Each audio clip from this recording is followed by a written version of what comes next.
Pozerám do izby a neverím, že si tu není. Sedím na tvojej posteli a strašne smutno je mi. Všetky ty veci, čo si nosil, tu ostali ležať. Všetko sa náhle zastavilo, čas prestal bežať. Každý deň čakáme, sme v tom, kedy zasa prídeš. Vidím tvoj úsmev, si tu s nami, nikdy neodídeš. Bol si tak mladý, plný života a ideálov. Rozdáva si radosť všade, tak bože, je to málo. Pýtam sa teba, prečo musí zomrieť mladý človek. Nepoznám odpoveď, pýtal som sa už kohokoľvek. Sedím tu sám s tvojou fotkou a nechcem veriť. Do konca života s tou bolesťou budem superiť. Ešte pred 2 dňami si sa chcel porozprávať. Koho by napadlo, že dnes ťa budem pochovávať. Rýchlo si odišiel z tohto sveta nečakane. Tú smutnú správu som musel povedať tvojej mame. Bola to rana bolestivá a veľká strata. Stratili sme milovaného syna, kamaráta. Budeš nám chýbať, nikdy na teba nezabudneme. Každý deň v našich srdciach navždy spolu zostaneme.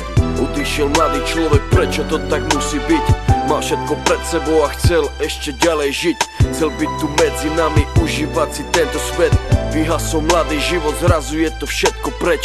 Dúfam, že si už nebi, pozerá sa na nás hora.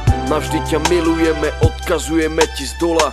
Budeš žiť v našich srdciach dovtedy, kým tu budeme. Počkaj tam na nás hore, určite sa raz stretneme. Všetky tie okamihy zmizli zo sveta, ďalšia obeta. Vidím to všetko, tak jasne si to pamätám. Stáli sme tam a všetci sme sa smáli. Smal si sa s nami, aj tvoj malý syn tam tedy dobehol za nami.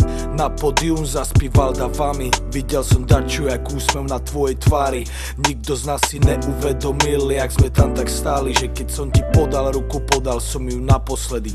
Môj brat stratil sestru za týždeň, mala mať 16. Vidím bolesť v jeho očách, vždy keď sa postaví pred nás. Vidím, že by jej dal všetko, no musí stačiť kvet.